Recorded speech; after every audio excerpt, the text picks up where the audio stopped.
Comecemos então. Bem-vindos à sessão número 15 do 10º EMEP.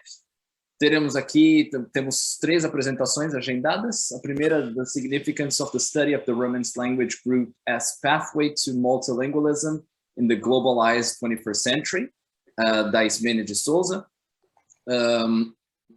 Formação de professores de português como língua estrangeira em um centro de línguas em contexto universitário, do Douglas Altamiro Consolo, e Fauna, Flora e Eu, uma experiência transdisciplinar de conscientização da aprendizagem de português. Nós faremos as 3 apresentações. Enquanto os falantes fazem as apresentações, vocês podem escrever as perguntas no chat, eu vou copiando e organizando tudo aqui. O Douglas acabou de chegar, bem-vindo, está se conectando. Então vocês podem mandar as perguntas pelo chat enquanto as exposições são feitas. Eu vou anotar tudo, organizar, e nós fazemos a discussão no final, tá? Eu vou apresentar então a Ismênia. Então, mais uma vez, o nome da apresentação: The Significance of the Study of the Romance Language Group as Pathway to Multilingualism in the Globalized 21st Century. Ismênia de Souza recebeu doutorado pela University of Alabama e pós-doutorado pela Universidade de Jaén, na Espanha. Atualmente, a doutora de Souza ocupa o cargo de Professor of Spanish na US Air Force Academy em Colorado Springs, Colorado. A doutora de Souza tem várias publicações e apresentou trabalhos em conferências em diversos países. Recebeu prêmios e reconhecimento pelo Colorado Congress of Foreign Language Teachers, US Force Academy, entre outros. Ismênia, te passo a palavra. Ok, muito obrigada, muito obrigada. Okay, esse trabalho estou escrevendo com o Dr. Carriedo, um professor que ensina em espanhol. Então, a apresentação vai ser em inglês, porque ele não fala português. Ok?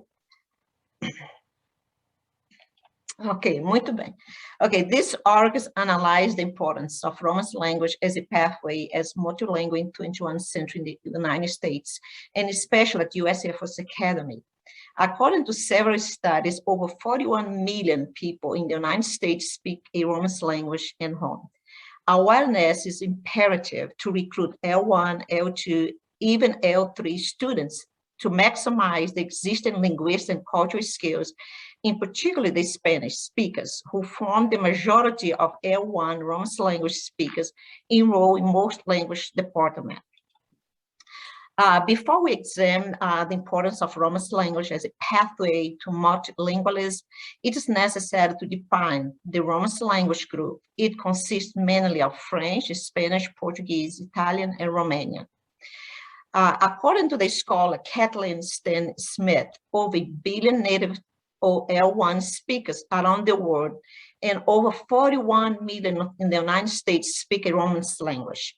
Taking into consideration such a positive phenomenon in the 21st century society, it's imperative as an educators or administrators to encourage the Romance language or heritage speakers to study an additional Romance language.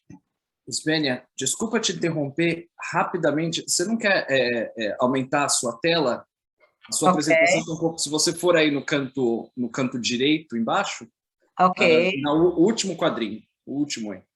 Antes do sinal, não, mais para a esquerda, antes do sinal. Aqui, encontrei. Isso. Ok, ótimo. Ok, dá para ver agora direitinho? Agora sim. Ok, muito bem. Vou te interromper. Ok, não, está bem, ótimo. Ok, então, I will speak a little bit of the research, but I'm not going to spend a lot of time on the research because I want to share with the group what we are doing at the US Air Force Academy as far as recruiting Romance language students to take Portuguese. Okay, so according to the Duran language platforms, it points out that the United States is the country that has the most Portuguese learners, which did surprise me. And with the other research that I have found, it does support this statement here. The report states that 20% of the learners of Portuguese are for intellectual reasons, 17% for family reasons, and 27% for school requirements, and 18% for travel reasons. The start of Romance language at US Air Force Academy. Okay, so now that's when I'm going to switch to the study at US Air Force Academy, because I don't want to take your time and because we don't have enough time to go over all the research that I have found. Okay, so between 2008 and 16, the Department of Foreign Language had enrolled 2,780 students in the Portuguese course, which is huge. And I believe that US Air Force Academy has one of the biggest programs as far as undergrad in Portuguese, okay? Of 173 enrolled in Portuguese for Spanish speakers, okay? So we, in 2009, we create this course for Portuguese for Spaniards, okay? But was not as the one we have right now, which I'll talk about that, which is 211, 212. So it was Portuguese for Spaniard, but was not accelerated, okay? And so we did change that, and I'll talk about that. So we have in the 2015-16 academic year, the Department of Foreign Language had 44 students enroll in the same course. It is almost 200% increase. It is it's the most popular course in the Portuguese department. Okay, in our Portuguese department, we teach from 100 level, which is the basic Portuguese, 131 and 132, and we go up to literature, which is the 400 level classes. Okay, so now I cannot see the next slide. Oh, good, it's working. Okay, so given the number of Spanish speakers at US Air Force Academy, in 2017, the Portuguese department decided to create what we call the Accelerated, okay? The Accelerate, which we call 211 and 12, which would be taught in the additional, our basic Portuguese levels, which is 131 and 132. In the previous years, we had an average of 87 students enrolled in the fall in 131 and 132. But due to, how do I say this? We do not have as many professors we used to have. So we dropped the enrollment for the 131 and 132 for 63 every fall. Okay, every semester fall. So this fall, we are going to begin with 63 students taking Portuguese. One in some department would be 101. For us, it's 131 and 132. Okay. And so now the question is, we have all the students, we are recruiting all the students to take Portuguese, and most of them speak Spanish. Okay, we do have students from Romania, Italy, French, taking Portuguese as a second or third language, okay? So how do they do now? How do they perform? And this is really what we are doing in our research, is to see how well do the students do, and comparing to the students that are not a Romance language, or they don't have the knowledge, okay? So how do they do it? So I cannot share you all the data because of the time, we don't have time, but we are collecting data, writing, speaking, presentational, and we in different aspects, different areas, we are assessing the student, and we are getting data to see how well the students are doing. And students that has a Romance language background, and they are taking Portuguese. Okay, so if you can take a look at the graph, the data that we have over here, you can see I'm only sharing with you today their GPA in Portuguese. Okay. But we are conducting lots of studies on the writing, like I said, on speaking and all that. So take a look here on the data, okay, of the Romance language speakers, okay, the GPA over here, 3.17, okay, and the no Romance language speakers, 2.7. Okay, that's in Portuguese 321 fall 2018, and then Portuguese 322, you can see over here in the spring or 2019. Okay, so we have for the Roman speakers, we have the 3.43, and the no Roman speakers, we have the GPA 3.69. We have informally, we teachers have already seen that how well our Romance language speakers do, coming from Spanish and Italian in the Portuguese class, but we want to document it. We want to do a research. We want to show it how well the students are doing. And we have at the US Air Force Academy, we have the lots of programs, and we have a scholarship for them to get master's, PhD, and all that. And not surprisingly at all, most of the students that get to go to the language immersion program like semester, CSLIP, the CSLIP is 4 weeks in Brasilia. And most of the students making this programs are the ones coming from this class, from 211 and 212. Okay, and then we have here another data that I would like to share with you again. So now we have the Portuguese 321 in the fall 2019, and you can see that we have excellent students which are no Roman speakers. We have excellent students in the Portuguese program, and you can see over here that this is close, but we can really see that really the Roman speakers have really excelled in the program. So we have Portuguese 321 for 2019, and the Roman speaker 3.31, and no Roman speakers 3.01, okay? And then when you go to the Portuguese 322, spring 2020, okay, you can see over here 3.71 for the student that speaks Spanish, Portuguese, not Portuguese, Italian, French. You have the 3.71, and then you see the no Roman speakers have a 3.43, which is just amazing how well they do. And another thing that I would like to point out is that the students, when they finish, when they finish the 322, they only have 4 semesters of the Portuguese language, okay? And most of them, they come from like 0 basics in Portuguese.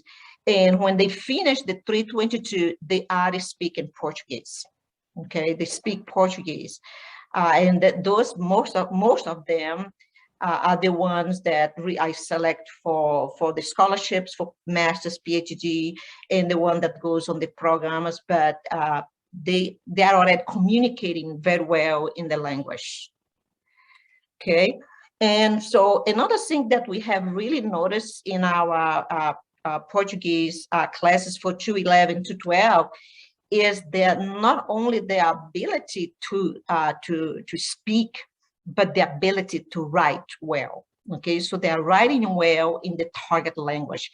And so we have students, we do in our Portuguese program, we do lots of creative writing, okay, and we do lots of reflection. Instead of having instead of asking them to do a summary of a reading, we ask them to do a reflection, okay, of a reading, and then we ask them to do to write a poem.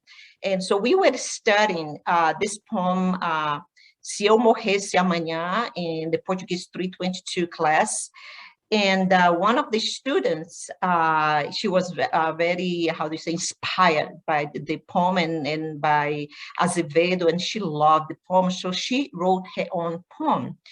And you can see over here, she said, se o mundo acabasse amanhã, eu passaria o meu último dia com você. Nós gostaríamos de nosso último café de manhã, nosso último gosto de café e de doces. Nós lembraríamos os bons momentos que tivemos e os amigos que fizemos. Nós dançaríamos e cantaríamos nossas músicas favoritas. As canções que fizemos, nossas vidas bonitas, que fizeram, perdão. Nós conversaríamos sobre como nossas vidas teriam sido se não tivessem acabado tão cedo. Se o mundo acabasse amanhã, eu não ficaria triste, porque eu teria que passar meu último dia com você. Então, you are seeing here, this is a student that has only 4 semesters of Portuguese. Okay, for the Portuguese language. So they really excel in a way that it's just amazing how they excel in the Portuguese language. So we have so many samples, but due to the time, I'm not going to share all. So here we have another poem, A Perspectiva é Tudo. I'm not going to read the poem because it's a long the poem, and you really can take a look real quick. But this student, he's phenomenal. He speaks Portuguese now. He's speaking Portuguese. He's in Brazil right now for the semester abroad. And he took my Spanish lit class. He's taking literature in Spanish because he's doing both language, Portuguese and Spanish. So he was my 2 classes of Spanish lit class, and he was in my Portuguese 321 and 322. He's just amazing. And like these students, we have several, okay? And so it's just, I don't know what to say, it's just amazing how well they do. So we're studying, in conclusion, is studying additional language and effective strategy to increase language skills and cultural proficiency. In addition, in the 21st century society, citizens do need a range of skills to be successful in any number of career fields, to include business, government, military, academy, among others. As the data in the charts indicates, the performance of the Romance language speakers in accelerated Portuguese when compared to the no-Romance speaker counterparts is both impressive and important. In fact, those with the prior knowledge of a Romance language usually have demonstrated the ability to understand easily another language based on knowledge of his or her own related language. Thank you very much. And if you have questions, just let me know.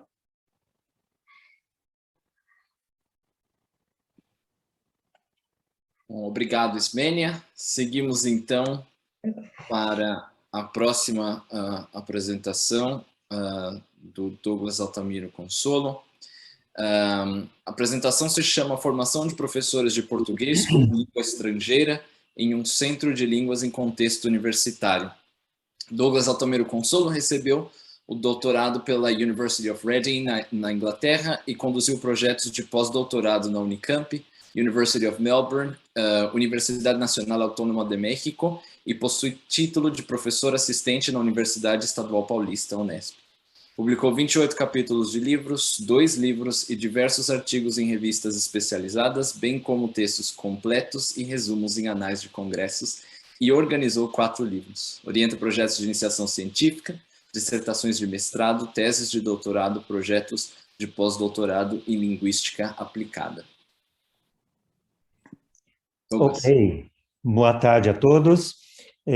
Com bastante satisfação que eu participo novamente do EMEP. Participei pela primeira vez no ano passado, em 2020, e gostei bastante. Então, cá estou novamente. E eu vou, então, fazer um compartilhamento de tela com vocês para ver se consigo, então, colocar a minha apresentação aqui. Tá bom? Vamos lá.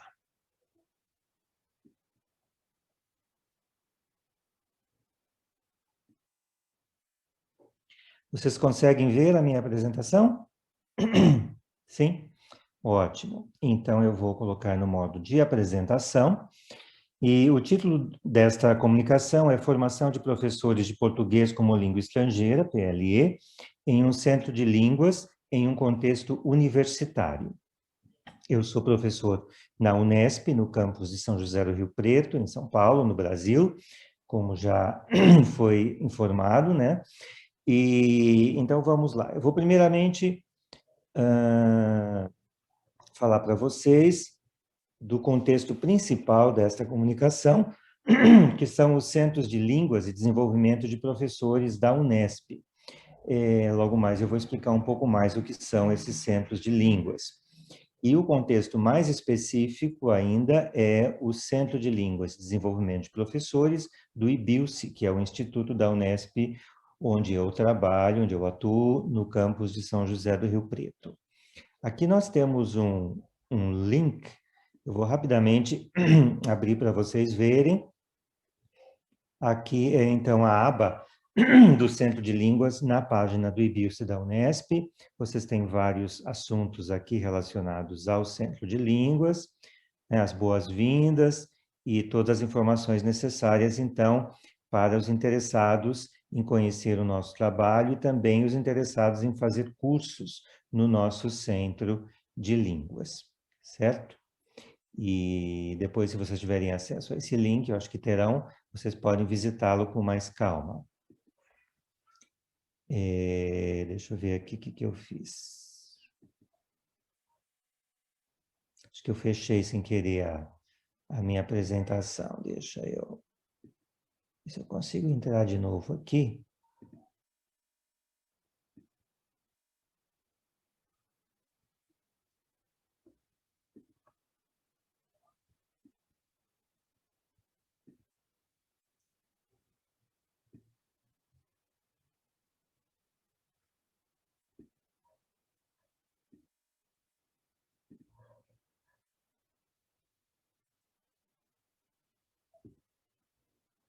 Puxa vida, o que eu fiz aqui que... Douglas, eu acho que você pode só parar de compartilhar e reabrir, voltar a isso, volta a página com o seu PowerPoint e compartilhe outra vez. Ah, muito bem.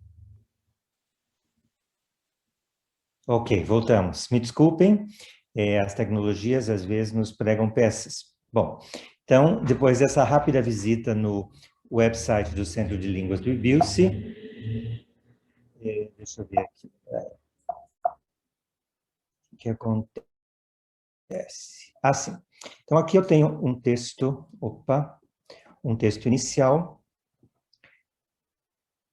falando, então, da formação de professores de português como língua estrangeira no currículo de licenciatura em letras da Unesp, que é a universidade em questão, que até o momento, na licenciatura, essa formação se restringe a uma única disciplina, que é obrigatória, sobre PLE, de 60 horas, no curso, ou nos cursos de licenciatura oferecidos no IBILSE.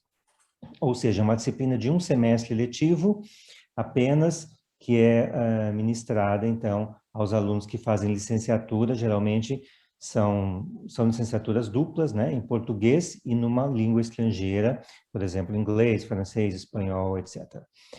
E também existem trabalhos em projetos de extensão. Por outro lado, licenciandos em letras que atuam como tutores de português no Centro de Línguas e Desenvolvimento de Professores têm a oportunidade de refletir sobre o ensino e a aprendizagem de PLE, de elaborar cursos e materiais didáticos e de ministrar cursos de PLE em codocência com seu professor orientador. Eu, por exemplo, sou um dos professores orientadores de português. E, mais recentemente, tal experiência docente inclui a docência em cursos de PLE na modalidade online. A partir de 2020, nós passamos, então, a oferecer os cursos todos na modalidade online por conta da situação da pandemia, e tem sido uma experiência muito boa. Eu vou falar um pouco mais sobre isso daqui a pouco. Bem... Você precisa voltar a compartilhar o PowerPoint. Desculpa a interrupção, é que a gente não está vendo. Ah, é? Então vamos lá.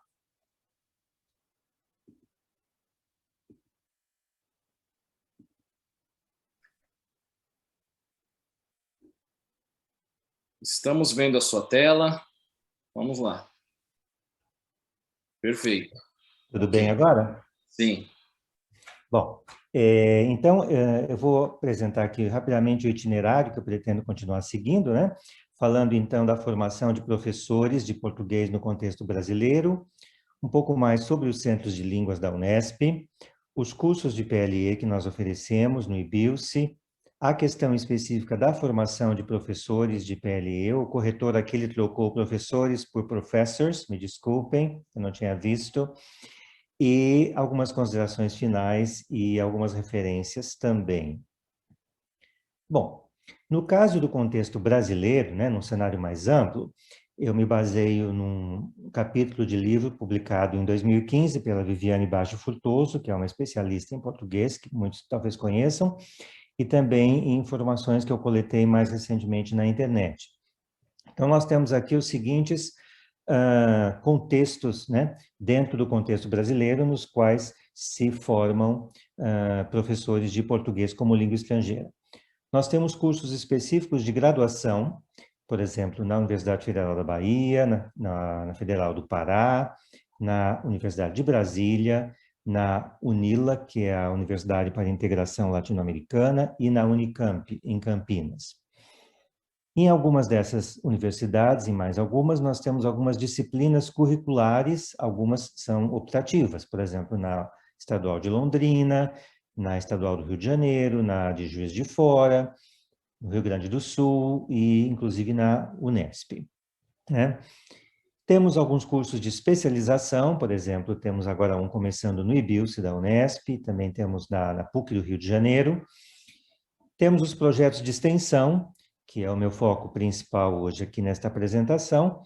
Justamente, Viviane Furtoso aponta os cursos, ou melhor, os projetos de extensão como sendo a parte mais robusta do tripé ensino, pesquisa e extensão em português como língua estrangeira.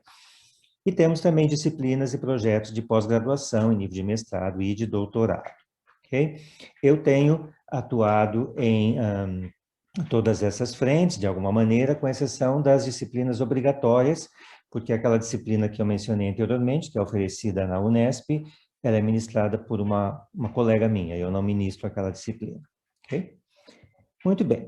Agora falando sobre os centros de línguas, especificamente já no Centro de Línguas do IBILSE da Unesp, ele se constitui um projeto de extensão da Pró-Reitoria de Extensão da Unesp, da PROEX. Então, foi uma decisão institucional, claro, com discussões, com apoio de vários docentes, para que nós criássemos esse projeto no ano de 2016. E um dos objetivos do Centro de Línguas é justamente a formação de professores que estão em formação inicial, porque, por um lado, nós oferecemos cursos de línguas estrangeiras, tanto a pessoas da própria Unesp como a pessoas da comunidade externa da Unesp, mas nós também temos como um dos grandes objetivos oferecer uma formação docente complementar aos cursos de licenciatura que nós temos na universidade.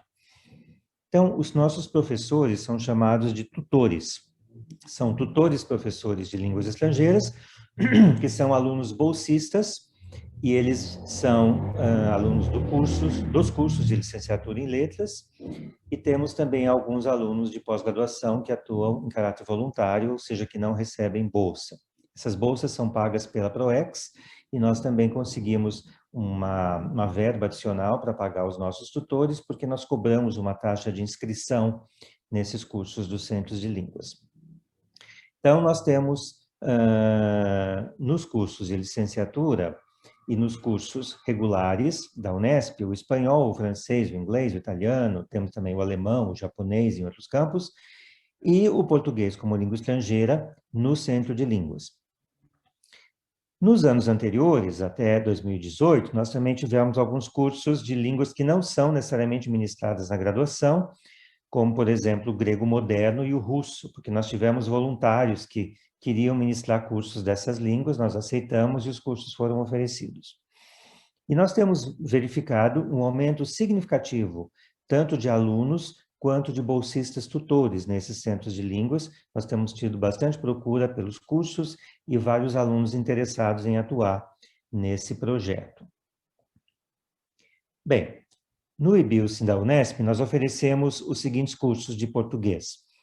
O nível básico, entre a 1 e a 2, o nível intermediário, por enquanto no nível B1, e temos aqui 2 cursos com nomes específicos, um deles é o Aspectos da Cultura Brasileira e o outro é a Produção Oral, Interações Acadêmicas, porque esses cursos eles foram até no passado recente vinculados também ao projeto do Idiomas Sem Fronteiras do governo federal brasileiro. Então essas ideias elas surgiram numa reunião em Brasília com vários representantes do português de todo o Brasil. Então nós adotamos esses nomes também para os nossos cursos. E temos também um projeto que foi desenvolvido principalmente até 2017, com um curso online de português, de PLE, que foi desenvolvido na plataforma Moodle.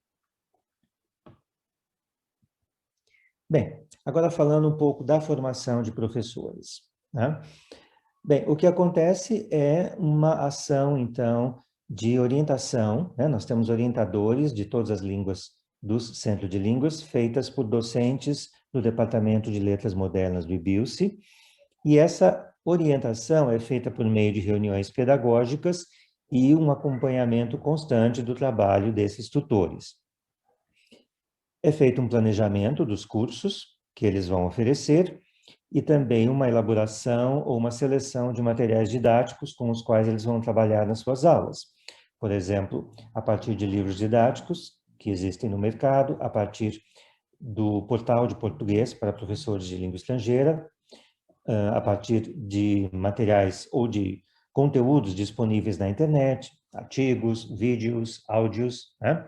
Então, tudo isso constitui um conjunto de conteúdos para os nossos materiais didáticos que os docentes pesquisam, os professores, né, os tutores, na verdade, pesquisam, nós discutimos com eles e eles montam as suas aulas. E nós fazemos, após cada aula, uma reflexão sobre essa experiência deles. Então, como é que foi a aula? O que deu certo? O que poderia ter sido melhor? O que não deu certo? Por que não deu certo? E assim por diante. E eu tenho, na condição de orientador, participado ativamente dessas aulas. Eu me considero um co-docente com esses meus orientandos, né? Eu estou em todas as aulas e dou as minhas opiniões, as minhas contribuições, quando necessário, a essas aulas durante a própria aula, né? Outro aspecto importante, que nós encorajamos que eles façam um tipo de iniciação científica também. Então, eles são encorajados a fazer apresentações de trabalhos em eventos acadêmicos, já vou mostrar um pouco mais sobre isso, e também a fazer publicações sobre o ensino e a pesquisa em português como língua estrangeira. Então, aqui nós temos alguns exemplos de apresentações que foram feitas até este ano, várias delas em coautoria ou decorrentes de trabalhos conjunto com os meus orientandos, não é? Em eventos tanto no Brasil quanto no exterior. Aqui mais algumas apresentações.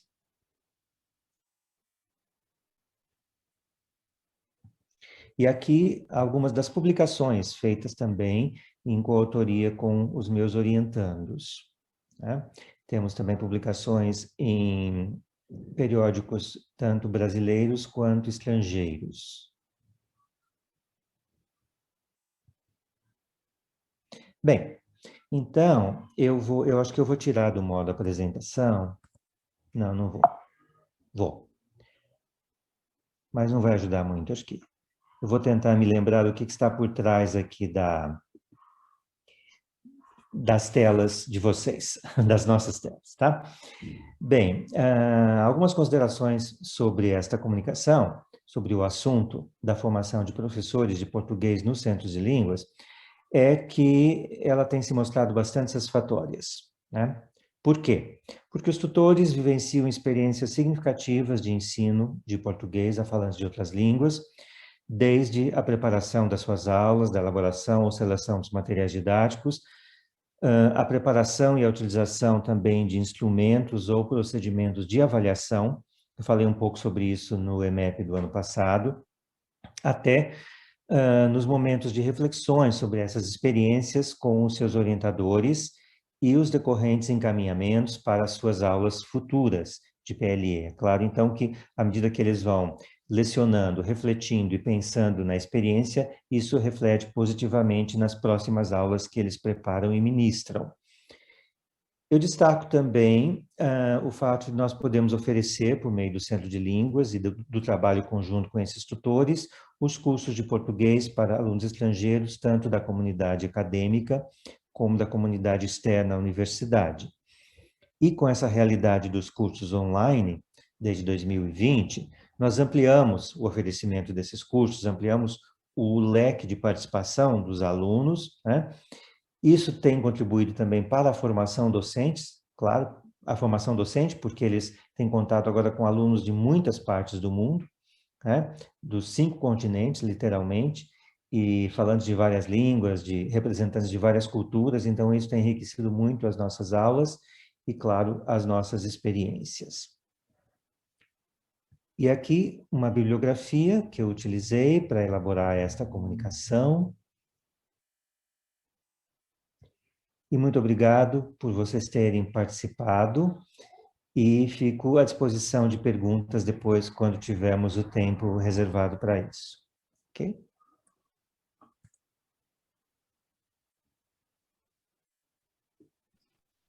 Muito obrigado. Vamos, então, à nossa terceira e última apresentação. Jamile do Carmo. Fauna, Flora e Eu, uma experiência transdisciplinar de conscientização na aprendizagem do português. Jamile do Carmo é doutoranda na Friedrich Alexander Universität, escritora e artista visual, leciona na VHS em Nuremberg e, além de atuar em vários projetos interculturais além de trabalhar em vários projetos interculturais dentro e fora da Alemanha. Tem alguns prêmios literários e publicações entre livros e artigos. É membro do Instituto Internacional de Geopoética, da Rede de Pesquisadores sobre a América Latina, na Baviera, e Associação Nacional de Artistas da Alemanha e do programa Sempre Viva na língua portuguesa. Jamile, passo a palavra. Muito obrigada a todos, é um prazer estar aqui com vocês. Eu estou apenas com um probleminha técnico aqui na elaboração da tela, mas caso não resolva, sempre tenho um plano B e seguirei sem, infelizmente, o PowerPoint. Eu realmente não estou conseguindo acessá-lo, não sei porquê. Ops! Não consigo. Que pena. Não sei o que houve. Vocês não conseguem ver nada, né? O whiteboard, o quadro branco. Não dá para ver. Pena. Deixa eu ver aqui. Ups. Bom, infelizmente não vai dar para ter PowerPoint. Pena mesmo, mas eu não estou conseguindo aqui mais uma vez. Jamile, quer mandar para mim rapidamente e eu compartilho aqui? Eu estou ouvindo com tipo... Perdão, como? Você quer enviar o PowerPoint para mim rapidamente e eu compartilho aqui? Eu vou tentar, enquanto eu envio para você, falando um pouco, rapidamente, vamos ver se dá certo. Okay. Não sei o que foi que houve. Vou tentar aqui mandá-lo por e-mail.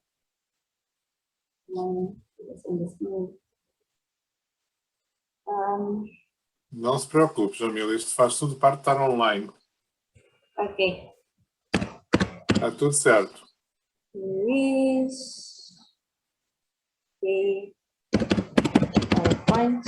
Vamos ver se nós conseguimos resolver esse problema.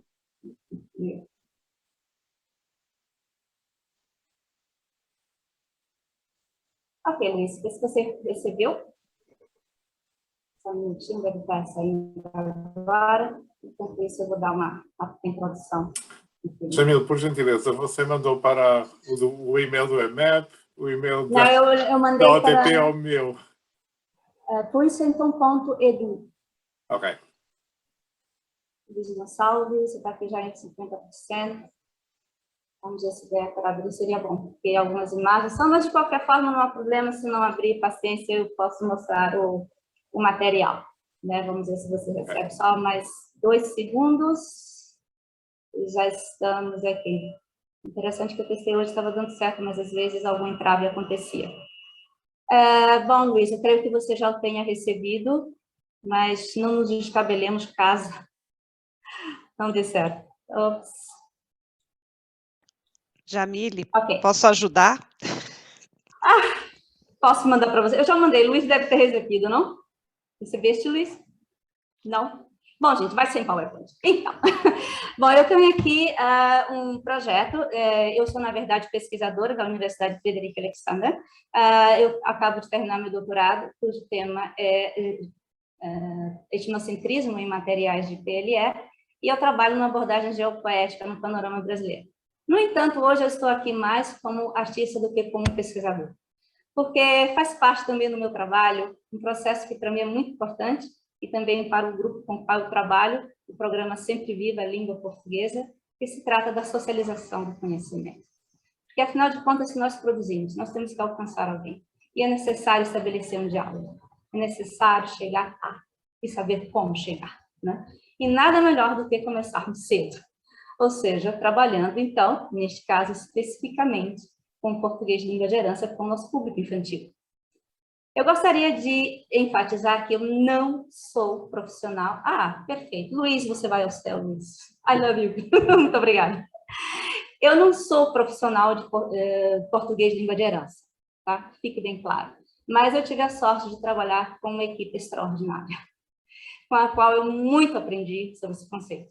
Meu trabalho vincula-se a políticas interculturais, trabalho com PLE, e dentro da linha geopoética. Aliás, eu sou membro do Instituto. Bom, então nós temos aqui Faunaforia, uma experiência transdisciplinar de conscientização na aprendizagem do português. É um livro editado pela editora portuguesa Oxalá, e que dentro da nossa equipe do programa Sempre Viva, nós não o referimos como livro, senão como um processo. Vou pegar aqui a próxima, será que dá para passar? Próxima imagem. Então, esse livro ele foi desenvolvido a partir de um projeto pedagógico transdisciplinar de conscientização com o programa Sempre Viva a Língua Portuguesa de Düsseldorf, na Alemanha, problematizando as questões do meio ambiente dentro do pensar, agir e falar em português. Trabalhado, enfatiza-se como língua estrangeira, desculpa, como língua de herança. Esse projeto, na verdade, é da professora pedagoga Sheila Silva, foi ela que foi a idealizadora. Nós contamos também com a presença da Cristina Freck, como a professora do grupo de crianças, nós vamos ver mais tarde, um pequeno esquema do grupo.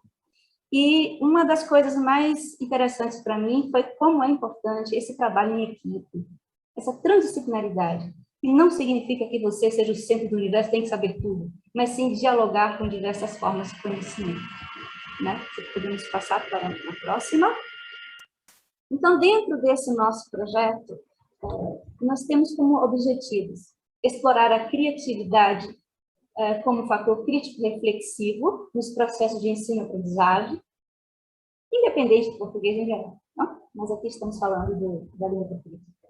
Promover o lúdico como elemento dinâmico, sócio-interativo de participação e dialogismo nos âmbitos da língua portuguesa, seja PRN, PLH, PRE. Isso é uma premissa que nós temos. Assim como interagir língua, culturas e meio ambiente. E potencializar o papel das crianças nas questões ambientais como sujeitos ativos e falantes do português. Ou seja, esse projeto ele parte de uma materialidade discursiva, permeando a linguagem, eu não vou dizer só língua portuguesa, mas sim linguagens, porque nós trabalhamos também com a linguagem digital, né? No sentido de fomentar esses inputs, essas provocações reflexivas adequadamente ao público infantil com o qual nós trabalhamos, né? E eu sempre gosto de trabalhar também, assim, associar texto e imagem. Eu costumo dizer se a linguagem é a arte também é uma linguagem. E essa ilustração ela foi feita em especial também para esse projeto, um livro que se abre e as crianças dentro dele podem morar, eles passeiam entre palavras e imagens, e aí sim. No próximo, nós temos aqui seu programa Sempre Viva a Língua Portuguesa. Nós temos aqui a diretora do programa, a Estela Maris Praisa, pedagoga, psicóloga. A idealizadora do projeto Faunaforia, Sheila Silva. A professora colaboradora, Cristina Freck. Eu tive a honra de ser convidada por essa super equipe como autora, também faço parte dela. E promovemos também, paralelo a isso, como eu já enfatizei, essa relação arte e linguagem, as oficinas de arte. Uma foi realizada por mim e a outra pelo Dominic Lama, o nosso público infantil. Então, foi um processo longo de conscientização. E o que quer dizer com isso, no processo? Nós trabalhamos essas oficinas no sentido de conversar com as crianças e saber delas, a arte do saber ouvir. Muito mais do que falar, é saber explicar e valorizar essas palavras, essas ações. Elas fizeram vários trabalhos, não apenas uma ilustração, mas foram um processo diário, no qual nós discutíamos, brincávamos. Esse lúdico era um processo sócio-interativo fantástico. E a gente via como isso é importante também, como um fator de memorização no aprendizado da língua.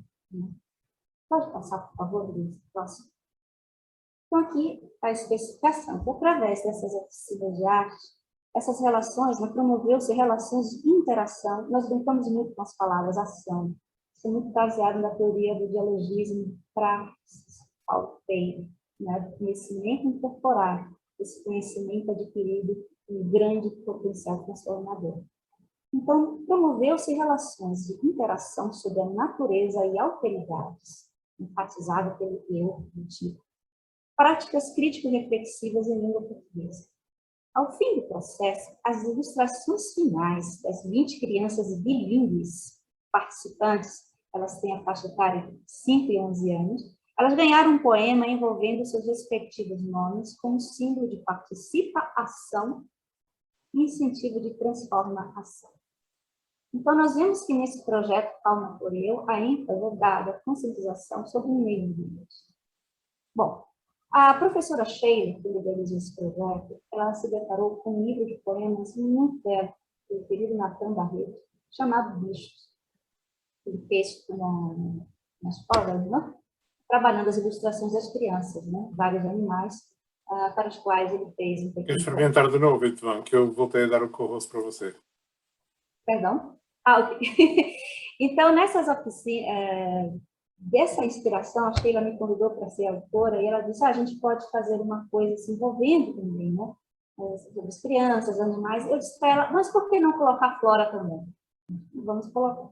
E depois eu senti a necessidade de mais alguma coisa. Fauna e flora é bom, mas sentia falta. E foi isso, o eu. O eu é o sujeito participante. Continua a não reconhecer, não? Perdão, como? Estão todos me ouvindo? Então, já viu, desculpa, estou em duas salas ao mesmo tempo e interrompeu o microfone de uma pergunta à outra. Tudo bem. Então, a ideia de incorporar este eu no título foi justamente a ênfase de valorização desses sujeitos, ou seja, essas crianças, os alunos participantes.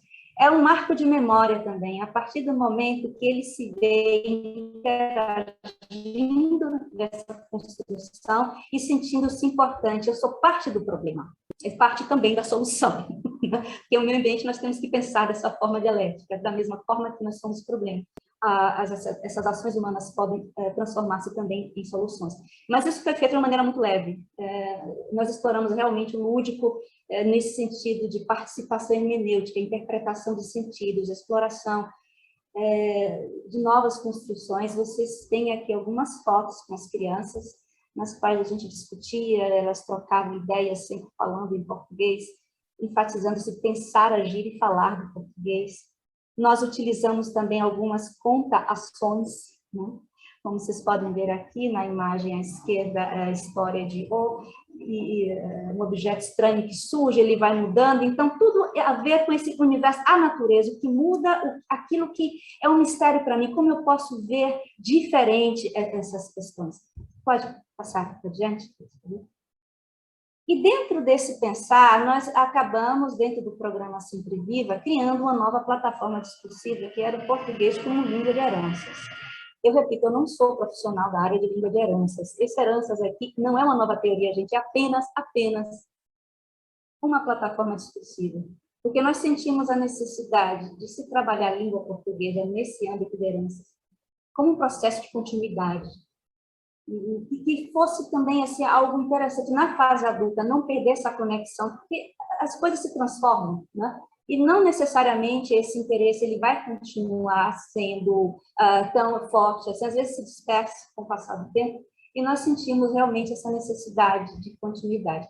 Então, esse heranças termina propositalmente com S maiúsculo, não é um erro meu, não. É uma ênfase simbólica, a uma visibilidade concreta das alteridades, não é mera bricolagem, isso das alteridades eu estou falando também em termos de cultura e meio ambiente, porque essas duas coisas interagem, complementam-se. Vozes e formas e suas relações com o meio, bem como potencializando um processo de continuidade do PLH. Então, esse S, ele desdobra-se em S de sabedorias, de socialização do conhecimento e de uma sensibilização perceptiva em relação ao seu meio e de si mesmo, como sujeito atuante. Pode passar, Luiz, por favor? Então, nós tivemos um grande problema, por isso que eu realmente tive a sorte de contar com essas pessoas tão competentes, como a Cristina Peck e a Sheila Silva, para, pelo amor de Deus, me darem uma ajuda. Eu não sou de PLH, mas era necessário, e realmente um profissional, para adequadamente encontrar uma metodologia para explorar e potencializar, dentro desse imaginário infantil, toda essa bagagem que nós nos propusemos passar. Então, valorizou-se o trabalho das crianças ilustradoras, culminando em uma publicação, entre outros, especialmente como marco de memória. E, dentro disso, visibilizando a riqueza das heranças que as formas de percepção da língua portuguesa, em seus respectivos repertórios contextuais e interculturais, proporcionam. Esse, inclusive, já mais basicamente um outro tema, nós vamos explorar no Congresso do CEPOL, que acontece em outubro, né? Esse português como língua de heranças, mas que ele nasceu dentro desse processo de Fauna Florieu como processo de continuidade, porque nós não queremos apresentar um produto, esse livro é um processo. Podemos passar? Então, aqui são algumas ilustrações que eu tirei das nossas crianças ilustradoras. Essas já são as ilustrações finais, que inicialmente elas aprenderam a técnica, e algumas choravam, eu não sei desenhar, e a gente vai ensinar através de números e letras, como você... E elas não queriam mais terminar, né? Então, a gente via assim, essa alegria, esse input, esse interesse de adentrar mesmo esse imaginário em língua portuguesa. E foi uma coisa que a gente não sabia mais nem quando ia parar.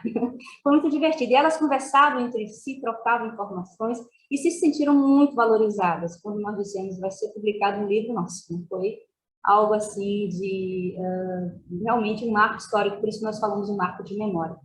Cada poema desse recebeu cada ilustração delas recebeu um poema envolvendo seus próprios nomes. Lucas, Letícia, Vitória, Ana, Lena, propositalmente enfatizando o eu do título, Fauna Florieu. Eu vou passar agora alguns exemplos para vocês. Aqui temos a Charlotte. Cavalo malhado ia passando quando viu o coelho pensador. O que você está aí olhando? Responda para mim, por favor. O coelho disse a Malhado, com o queixo quase caindo, que muito tinha observado, mas nunca um sol sorrindo. E o sol lá de cima gritou, foi Charlotte que tão lindo, bem assim me iluminou. Essa foi uma homenagem a Charlotte. E o próximo, nós temos aqui, acho que é o Lucas. Um pinguim bem charmoso queria ser grande cantor, todo elegante e cheiroso, e com talento de um tenor. Lucas o viu lá na estação, e agora imaginem vocês, com bela voz e emoção, cantando em português. Pinguim danado como é, um grande sucesso já fez, sendo aplaudido de pé. E no final, todos os desenhos dessas 20 crianças, e esse foi o grande desafio, ele teve que caber dentro de um poema. E essa estetização, através da literatura, é importante também, não só como input, mas também como uma retórica reflexiva, né? E no final dos 20 poemas, há uma ilustração sobre uma ciranda, e todos eles estão presentes com suas respectivas produções, dando um recado para o mundo. E assim que nós encerramos, a próxima. Aí é toda a turma, Charlotte, Lucas, Sofia, são 2 Sofias, né? Enfim, todos se reuniram e, fazendo uma ciranda, ao mundo eles pediram, a corda vem replando. Chegaram de todo lado, Ana e os golfinhos, Antônia com seu gato, Charlotte e amiguinhos, Chloe, cavalo e balões, Diego com seu circo, as plantas e os bichões de Juju e de Francisco, Lara e a turma esperta, Lena e Castor surfista, Leone e seu cavaloleta, e as girafas com Letícia, e o Lucas e seu pinguim, a borboleta com Melina, Olivia e Peixe com Pim, e Paulinho com toda a ilha. Sofias, em plena luz do sol, com a gataria e o elefante, viram Vitória e o caracol, Vivi e o uniforme colorante. Vivian trouxe a bela onça, completando a articulação, colocando com esperança, palmo fora, no coração. E esse último poema, ele foi musicado pelo talentoso músico Marcos Creche. No programa Sempre Vivo, acho que já é possível ouvir a música do Marcos Creche. E colocou com a bela voz da Cristina Freixo, que está aqui agora nos ouvindo. E realmente foi uma coisa muito, muito bacana. Por fim, só para mostrar aqui a bibliografia, algumas orientações bibliográficas. Nós temos aqui justamente autores que trabalham pensando a língua portuguesa e a cultura em geral como uma plataforma discursiva. O Almeida Filho, também o Paulo Nunes de Almeida, da educação lúdica, que é fundamental nesse processo. O nosso querido Paulo Freire, principalmente quando ele fala assim, sobre essa conscientização que tem que ter cada um de nós sobre o contexto ao nosso redor. Nós não estamos aqui com instruções meramente, mas também com um papel muito importante de atividades, né? Não há uma neutralidade, então é necessário tomar consciência disso. E um trabalho também muito importante, que é da Rita Louro da Silva, que é o papel da criatividade na produção de materiais didáticos. Por fim, deixamos aqui, a última agora. Pode passar, por favor? Isso. Acho que ainda tem mais uma. Não tem outro slide. Não tem outra página? Tem, sim. Aqui. Esse aqui são os contatos, da editora Oxalá, que publicou o trabalho, e também do programa Sempre Viva a Língua Portuguesa. E como conclusão final, somente uma observação, quando nós trabalhamos esse processo, incrível processo, dentro de pensar o português aqui, especificamente como língua de herança, nós questionamos muito o que se chama de herança. Não pode ser simplesmente a língua, como se a gramática normativa desse conta de tudo. O que está nessa herança? O que é herança de verdade? O que vem nessa bagagem? É isso que a gente tenta buscar também, incentivando as crianças a entenderem que essa bagagem não é nenhuma mala pesada, não, mas é um encanto, é realmente uma festa cheia de surpresas. É isso. Muito obrigada.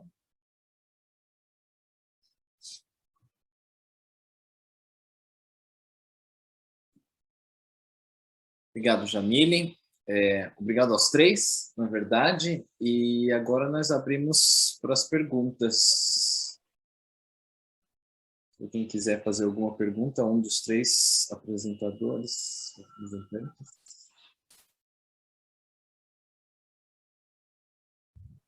Eu deduzo que a Idalina deve ter alguns comentários sobre esta última apresentação, não é, Idalina? Este é um assunto que é bem a praia dela.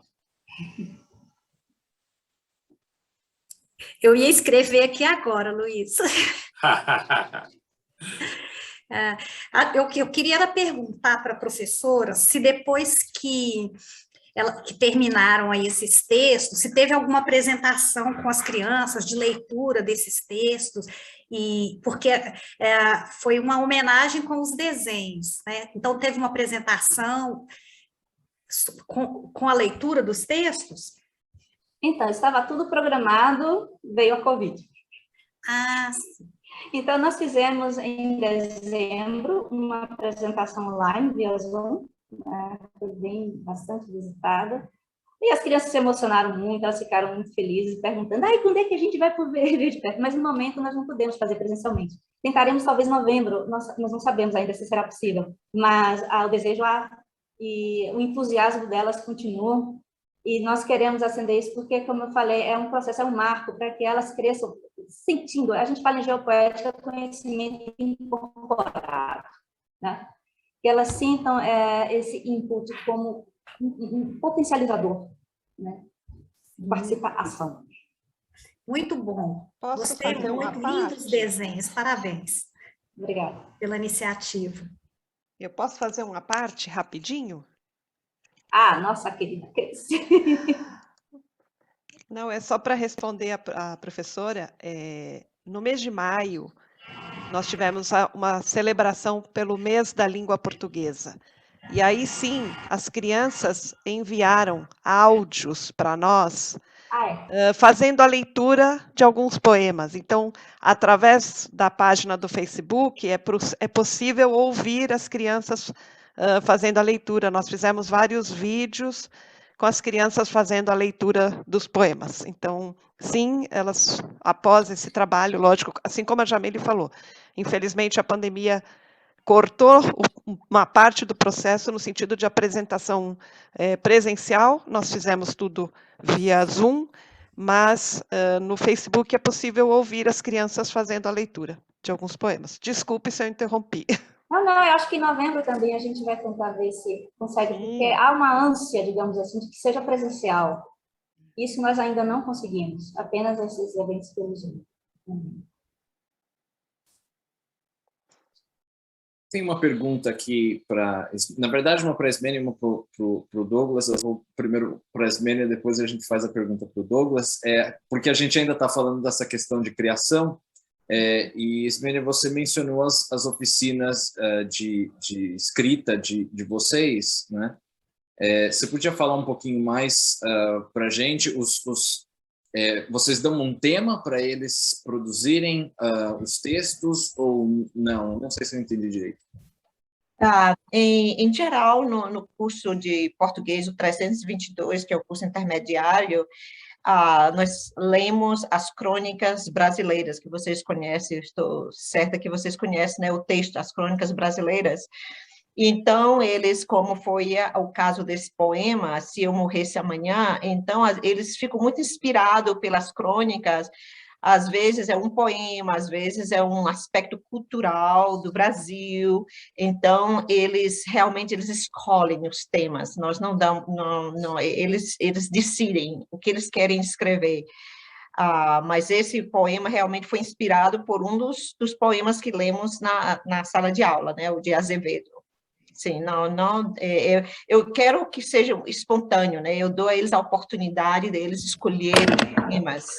E também é uma coisa que eu tenho mudado nos meus cursos de português, é o fato de que antes eu pedia para que eles fizessem um resumo da leitura.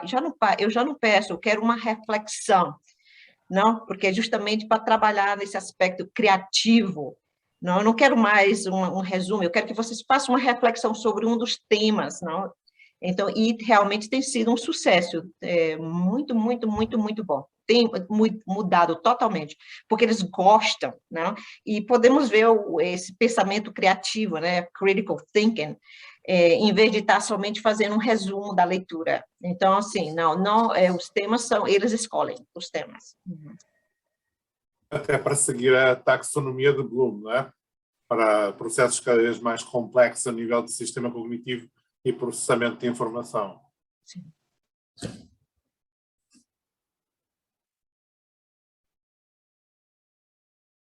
Mais perguntas?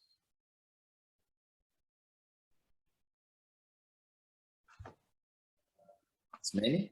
Sim, eu gostaria de fazer uma pergunta ao Dr. Douglas Altamiro. Na realidade, eu gostaria de saber mais sobre o seu programa de português como língua estrangeira. Ok.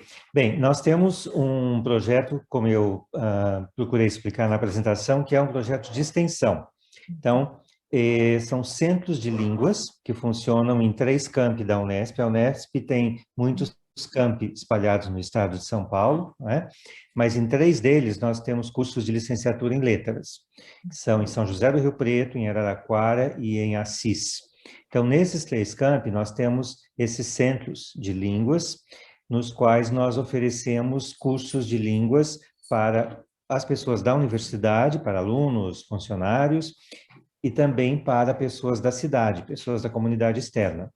E agora, com os cursos online, nós estamos dando aula para alunos do mundo inteiro, né? Como eu falei, porque eles conseguem se matricular e participam das nossas aulas. Então, é um programa de língua e cultura, né? Então, nós partimos dos cursos básicos, seguindo o quadro comum europeu de referência, e estamos agora avançando para os níveis mais intermediários. Então, nós temos curso de língua no sentido mais geral, nos quais nós trabalhamos gramática, vocabulário, né? As 4 habilidades, principalmente a fala e a compreensão oral, né? Então, trabalhamos com vídeos, com músicas, com noticiários, né? Fazemos discussões, usamos os recursos do Google Meet de formação de grupos. Então, os alunos discutem, por exemplo, temas relacionados ao Brasil, relacionados à história brasileira, né? No curso de cultura, nós trabalhamos, por exemplo, os anos da ditadura no Brasil, porque alguém, eu acho que se interessou, então nós trouxemos para eles a história da ditadura, mostramos alguns vídeos, falamos um pouco dos problemas, né, que o Brasil enfrentou naquela época, que isso volta um pouco hoje no governo atual, né, essa questão do militarismo e tudo mais. Alguns alunos tinham muito interesse no funk brasileiro, então os meus orientandos brilhantemente montaram algumas aulas sobre o funk brasileiro. Eu mesmo aprendi muito com eles, porque eu não conhecia nada daquilo. Então, trouxeram músicas, cantores funk, falaram da favela, falaram toda uma linguagem que aparece nessas letras de música de funk. E uma das alunas, uma das estrangeiras, ela tinha morado no Brasil um tempo, porque ela tinha namorado um brasileiro que morava numa favela. Então, ela tinha morado numa favela no Rio de Janeiro, né? E ela conhecia também muitas coisas. Então, nós procuramos, assim, atender os interesses dos alunos, né? E dar uma formação linguística a eles para que eles possam avançar na proficiência geral e um pouco mais específica da língua, de acordo com aquilo que for possível, tá? E, como eu falei também, é importante que os tutores tenham essa formação em ensinar português, porque no curso regular de graduação, eles não têm isso, só tem uma disciplina, né? E então eles gostam muito, todos os que passaram pelo Centro de Línguas e os meus orientandos atuais, eles se animam muito, né? Porque é diferente quando a gente ensina uma língua que não é a nossa língua de maior proficiência, por exemplo, que para nós também é estrangeira, né? Então, essa experiência de ensinar o português para nós brasileiros é muito gratificante, porque a gente se lembra de experiências que a gente teve no Brasil, na nossa família, na nossa infância, na história, e eu fico muito animado, né, quando eu entro nas aulas e às vezes os meus tutores não sabem certas coisas, porque são coisas mais antigas, né? E aí eu falo, mas eu sei, eu vivenciei essa época dos anos da ditadura, eu vivenciei tal coisa em português, né? E aí eu conto alguma coisa para eles, o porquê que a gente fala tal coisa em português, né? Ah, isso tem a ver com isso, com aquilo, etc. Tem a ver com o português de Portugal, muitas vezes. Então, é nesse sentido que a gente trabalha. Não sei se respondi a sua pergunta. Sim, sim, muito obrigada. De nada. Eu queria fazer um comentário e fazer uma pergunta ao Douglas, também, se fosse possível. Em termos de aulas para os alunos, como é que vocês abordam aquilo que nós chamamos de deep culture? Porque essas questões históricas são questões mais de superfície. A deep culture é aquele tipo, por exemplo, quando vamos ao restaurante no Brasil, não é igual aqui nos Estados Unidos e não é igual em Portugal. Há rituais, há coisas que não podem ser feitas e que não são feitas num restaurante no Brasil. E como é que vocês trabalham isso em termos dessa cultura mais profunda, que é a cultura que não se consegue ver imediatamente? Coloca um pouco o aluno na posição quase de um antropólogo cultural, de ir ver como é que a língua é utilizada, como é que o espaço é dividido, que é diferente, quais é que são as expectativas, por exemplo, em relação à autoridade, que são diferentes aqui em Portugal, e a outra é em relação à formação de professores. Essa é para alunos. Em relação à formação de professores, e conectando um pouquinho com a Jamil e com uma coisa que ela repetiu várias vezes, em que momento, ou se não houver esse momento, se vocês considerariam, é que a formação do professor de português com língua de herança se acumula com a do professor de português com língua estrangeira? Porque eu acredito que muitos dos alunos que vocês estão a formar como professores de língua portuguesa para estrangeiros que vão para fora, em algum momento, em algum espaço, vão cruzar com a língua de herança. E como é que vocês os preparam, ou se não os preparam, se poderia-se talvez pensar numa coisa dessas, sobretudo se vocês estão a fazer formação online, porque existem pessoas como a Jamila no mundo inteiro que querem aprender e aprofundar mais e ter essa abordagem de herança. Não sei se vocês têm alguma coisa em relação a isso. Ok. Bom, eu vou responder primeiro a sua primeira pergunta e depois a segunda pergunta, ok? Com relação aos aspectos culturais, nós trabalhamos muitas vezes temas, não é? Então, vamos pensar, por exemplo, um assunto mais social, por exemplo, ir a restaurantes, como você citou aí, né? Então, nós vamos trabalhar, claro, rituais, como que a gente conversa com o garçom, como é que a gente escolhe uma comida, etc, etc. Agora, quando surgem questões, às vezes elas surgem a priori, porque nós pensamos que elas são questões interculturais ou transculturais, ou, né, são questões de diferenciação de aspectos culturais importantes, nós já incluímos isso na discussão. Ou então, às vezes, alguém se lembra, no momento da aula, alguém que já esteve no Brasil, ou no contexto de uso de português, fala, mas eu notei tal diferença, né, ou aconteceu essa situação comigo, e aí nós comentamos, então, e tentamos associar isso às raízes culturais mesmo, né? Ou seja, no Brasil se faz assim e se pudermos explicar por que se faz assim, né? Em comparação com talvez por que se faz assim nos Estados Unidos ou por que se faz assim num país europeu, né? Vocês conseguem nos contar também como é que é no seu país e por que é assim? Então a gente motiva muito essa discussão cultural e esses contrastes, né? Sempre, claro, valorizando todas as culturas, né? Isso é muito importante. Quer dizer, todas as culturas são boas e são importantes para quem vivencia essas culturas. E muitas vezes também falamos que há estereótipos, né, envolvidos. Olha, isso aqui é uma crença que, na verdade, é um estereótipo, mas não é todo brasileiro que se comporta assim, ou não é todo norte-americano que se comporta assim, né? Então, nós procuramos, sim, tratar na medida do possível, ou a priori, porque nós já prevemos que seria interessante tratar, ou quando surgem questões nas aulas, nós também tratamos, né, sempre que conseguimos fazer isso. Com relação à formação de professores de língua de herança, em português como língua de herança, nós não temos ainda nenhuma ação nesse sentido, né? Por um lado, porque o nosso público, em princípio, ou pelo menos até antes da pandemia, era um público de pessoas que moram no Brasil, que estão morando no Brasil, né? Então, ou eles são estrangeiros, né, que não têm necessariamente uma língua de herança, o português como língua de herança, né? E se tivemos, acho que nunca tivemos nenhum caso assim de ninguém que viesse de língua de herança, e também não trabalhamos com crianças, nós trabalhamos com alunos a partir dos 16 anos, com young adults, né, que a gente chamaria bem em inglês.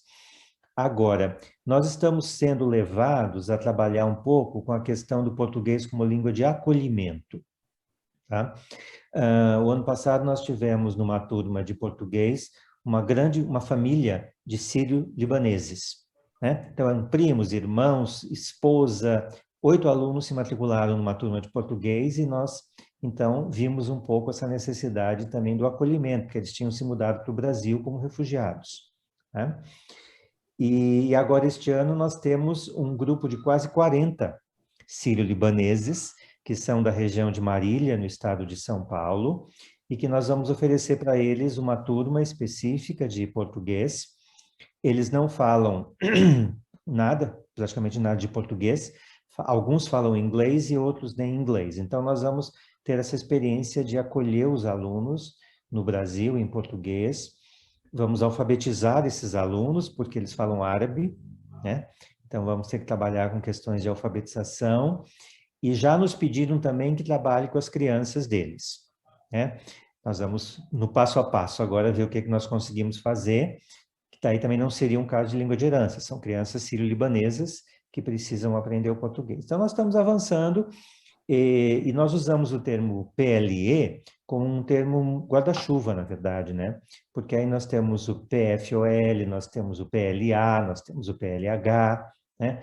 O língua de acolhimento. Então, eu uso o PLE, mas sempre que necessário, eu digo, olha, existem outras terminologias associadas a esse PLE, dependendo dos contextos nos quais o português é ensinado e aprendido. Eu sugeria, Douglas, que vocês trabalhem com o contexto que vocês têm, como é óbvio, têm aí os alunos, né? Mas que pensem no contexto profissional para onde os alunos, os professores vão trabalhar no futuro, que é provável que seja no estrangeiro. E eu aposto que existem escolas de português como língua de herança comunitárias que teriam um grande prazer em colaborar com vocês, por exemplo, na produção de materiais, em que a escola e o aluno em formação casam duas necessidades e toda a gente ganha, não é? Uhum. Entendi, Luiz. É para pensar. Entendi, uma excelente sugestão. Ficamos abertos a contatos, podemos nós procurar os contatos, mas também se colegas que atuam nessas escolas, nesses contextos de língua português como língua de herança quiserem nos procurar, por favor, nos procurem, vamos sim pensar nisso. E parabéns pela iniciativa de tão rapidamente se adaptarem à formação de professores online, porque nós todos tivemos que nos adaptar muito rápido. Mas é muito necessário, porque os professores portugueses com língua estrangeira estão espalhados pelo mundo todo. Ninguém pode passar 1 ano ou 2 a fazer formação no Brasil ou a fazer formação em Portugal, e o online, de facto, resolve esse problema. Sem dúvida, sem dúvida. Obrigado. Sim, eu tenho um comentário somente sobre a primeira pergunta, sobre os temas culturais. Na Academia da Força Aérea, nós temos um curso o curso que é oferecido aos estudantes que vão para os programas de imersões, como o que nós chamamos CISLEP, que é o programa de 4 semanas em Brasília, e o semestre. Então, nós temos um curso que é dado por um dos oficiais brasileiros, que está no programa de intercâmbio aqui na academia. O que fazer, o que não fazer, justamente... Então, eles são orientados, são preparados com alguns temas culturais, não? Para quando chegar no Brasil não ter aquele choque cultural. E, como vocês sabem, nós estamos numa instituição militar, que realmente é muito importante para eles saberem, não? Essas diferenças entre o mundo civil e o mundo militar. E, apesar de que eles seres militares são muito jovens, então eles têm que saberem como... Então, nós temos, e também nós temos restaurantes aqui no Colorado Springs, são restaurantes brasileiros, e sempre vamos para almoçar, jantar, e eles têm que fazer os pedidos em português e tudo. Então há muitas oportunidades realmente para ensinar a cultura. Mas nós temos que fazer isso conscientemente, talvez com vídeo, porque se um americano for para o Brasil, à espera que venha alguém que pega os menus para o sentar, vai ficar em pé à porta muito tempo. Se ele acha que vem alguém correndo com um copo de água com gelo, vai ficar com muita sede. Não vem ninguém a não ser que peça. Se ele acha que a pessoa que sentou à mesa vai ser a mesma que vai servir, ele nunca mais vai pedir, porque é outra pessoa. A que traz a comida é outra pessoa. O cartão de crédito nunca sai da mesa no Brasil. Se ele chegar ao Brasil, vai ter que saber isso. Porque se um brasileiro vier aqui, quando ele vir o cartão de crédito desaparecer lá, vai se levantar. Que é isso? Espera aí. Há todo um ritual completamente diferente, e se a gente não preparar, eles vêm do Brasil e de Portugal, e o que é que eles dizem? O serviço é horrível. Não, você não entendeu o serviço, porque você criou o serviço daqui. O serviço lá é diferente, é outro. E eles têm que estar preparados para essa diferença, não é? E agora já é mais comum também, não é? Mas se no final da refeição você for pedir a quentinha, tem lugares que no Brasil você não pode fazer isso. É outro ritual. E aqui eles esperam que esteja tudo disponível para eles. E esse é um exemplo, é a mesma coisa na loja em outros lugares. Eu acho que essa questão implica bastante níveis de interação, de inserção, de acolhimento, etc., em diversos níveis, né? Desde como seria a minha conduta dentro de possíveis choques culturais e contextos, e também, no caso, assim, para mim é importante esse aspecto, a criação de multiplicadores. Estou falando isso em termos ético-humanistas, dentro de questões pertinentes da atualidade. O meio ambiente é uma delas, né? Os que nós abordamos nesse projeto. Então, assim, repetindo, eu não sou professora de língua de herança, eu não trabalho com crianças. Eu não tenho formação pedagógica para isso. No programa Língua Portuguesa, as profissionais mesmo, aliás, extraordinárias, que são a Cristina Ferreira e a Sheila Silva, que lidam com isso. Meu trabalho é português de língua estrangeira, E do que eu falei de língua de heranças com esse S maiúsculo, foi simplesmente uma proposta de continuidade, para que se possa pensar realmente que vai haver, que não acaba ali nessa cada coisa, vai sendo amadurecido, e daí se torna também interessante abordar com mais profundidade esses choques culturais, que implicam também certos choques ideológicos, etc., né? E é necessário frisar mais uma vez, não é constar como se fosse bricolagem, né? Para mim não é nem mais conversa para boi dormir, é bovino em coma mesmo, né? Isso tem que fazer parte de uma interação constante, dinâmica, reflexiva, né? E quanto mais melhor. Então esse heranças, ele implica muito nessa questão da socialização do conhecimento, de que forma eu posso compartilhar isso envolvendo participativamente esse público aprendente da língua portuguesa. Não só aprendente, eu retomo aqui o Paulo Freire, aquele que ensina também, nós aprendemos nesse processo.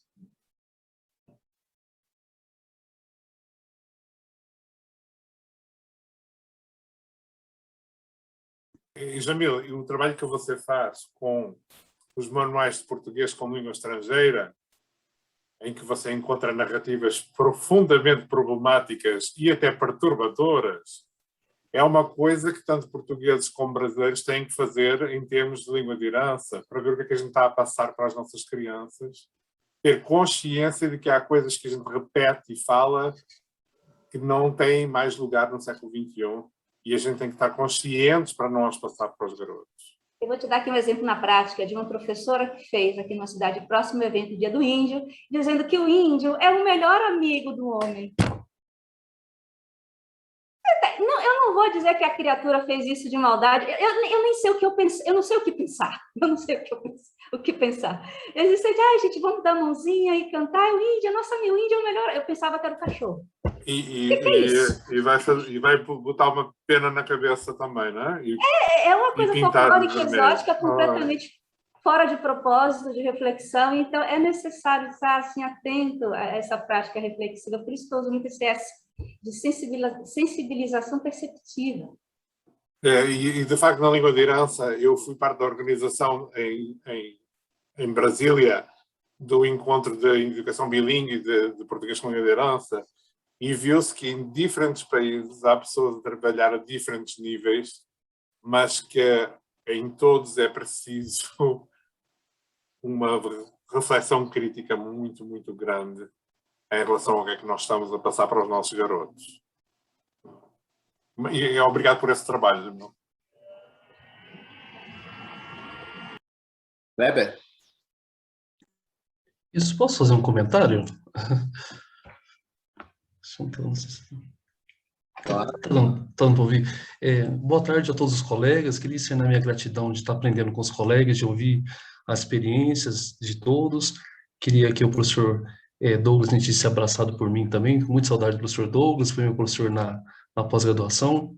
Eu só queria fazer um comentário acerca do que foi dito, que, na minha opinião, eu acho que nós precisamos de repensar um pouco e mais em políticas de uma rede de cursos de formação de professores no nível de graduação, sabe? Porque eu fico pensando muito, todas as questões que foram ditas pelos colegas, né, que a gente considera de suma importância, eu acho que são questões que deveriam ser abrangidas no nível de graduação e depois de pós-graduação. E, para nossa surpresa, no Brasil, existem poucos cursos que trabalham com formação inicial de professor de português como língua estrangeira. E aí, o que a gente tem visto hoje, né, professor Luiz, aqui no nosso contexto, é que qualquer pessoa, qualquer profissional acha que pode dar curso de português para estrangeiros. E aqui na nossa universidade, na Universidade de Brasília, a gente tem um curso de letras, né, português do Brasil como segunda língua, onde a gente trabalha com surdos, indígenas e estrangeiros, e mesmo trabalhando com curso específico para isso, nós acreditamos ainda que nossos alunos não estão tendo uma formação sólida em português para estrangeiros. Então, o que eu tenho defendido hoje, até no Itamaraty, também em diálogo agora, é a criação, a possibilidade, juntamente com o MEC e o SISU, da gente ter uma rede de cursos de formação inicial. Porque no nível de pós-graduação e extensão, nós temos iniciativas, mas cursos na área de formação inicial nós não temos tantos no contexto brasileiro. Eu tenho boas notícias para você, Kleber. Sim, então... O Observatório de Português como Língua Estrangeira, que está a ser formado, está como primeira iniciativa, a fazer formação, um curso de formação de professores com língua estrangeira online, que vai ser quase gratuito para quem quiser em qualquer parte do mundo. Então, vamos ver se nós conseguimos agregar no observatório todas essas experiências. Perfeito. Era esse comentário que eu queria fazer, porque essas questões culturais, decoloniais, a gente tem que discutir, né, professor Luiz, no nível de formação inicial, né? E eu acho que a Unesp, né, professor Douglas, tem feito um trabalho bem interessante, desde a época do projeto Teletandem, que tentava na formação inicial, formação contínua, mas eu acho que tem mais curso de formação inicial, eu acho que poderia dar condições, né, para que a gente atuasse de uma forma mais efetiva, a partir dos princípios da decolonialidade, da criticidade, da interculturalidade. Eu queria só agradecer a oportunidade, viu, e cumprimentar os colegas também. Só um comentário mesmo. Prazer rever todos. E acrescenta nisso, Kleber, também a questão de materiais didáticos, que as pessoas tenham mais autonomia, né, e mais criticidade em utilizá-los, bem como metodologias adequadas a depender de onde se ensina o PLE. De que maneira eu posso dialogar com esse local, essa territorialidade na qual me encontro, com que grupo eu trabalho, etc. Então, é uma complexidade muito grande que não dá para brincar sem ter formação nenhuma. Chega assim, eu sou brasileiro, falo português. Eu vejo muito isso aqui na Alemanha, infelizmente. Isso aqui na Alemanha é o que mais tem. Verdade. Não, aqui em Brasília tá assim, todo mundo, viu, Luiz? Aqui todo mundo que fala português é professor de português para estrangeiros. Aqui é igual. Muito bem. Bom, infelizmente, eu preciso ser a pessoa para dizer que não temos mais tempo. Eu agradeço aos três pela apresentação, 3 apresentações magníficas. Eu tinha outras perguntas aqui minhas para fazer, depois eu encontro vocês aí pela internet.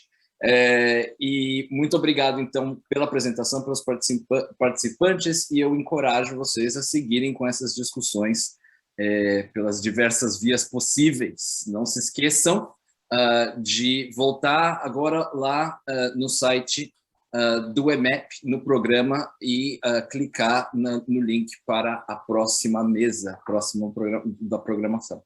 Obrigado. Obrigada. Obrigado, eu. Excelente trabalho. Muito obrigada. Um abraço a todos. Tchauzão. Um abraço bem grande.